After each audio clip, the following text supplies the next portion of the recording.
Hello everyone, and welcome to my channel. In this video I explain how to prevent domain users from accessing the Firefox browser.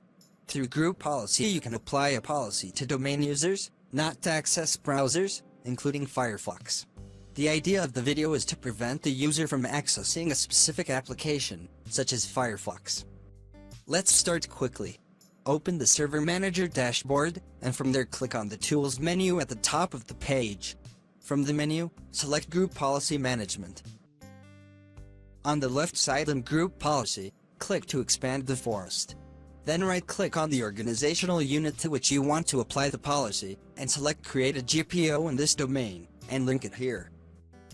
And specify an appropriate name for this policy in the new GPO window, and click the OK button. The next step. Right-click on the GPO that was just created. Select Edit. This will open the Gorup Policy Management Editor.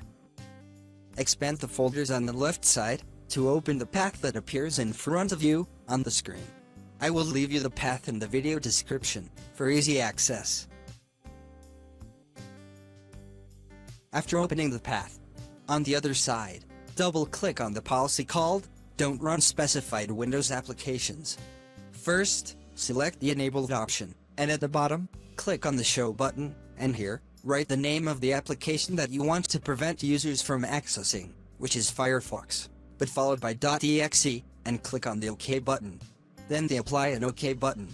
With these steps, you have finished configuring the policy that will be applied to domain users that prevent them from accessing the Firefox browser.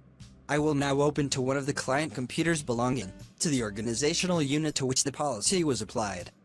Open the command prompt window, and enter the command to update the Gorup policy, and wait for the command to finish executing. After updating the Gorup policy, try to open Firefox browser.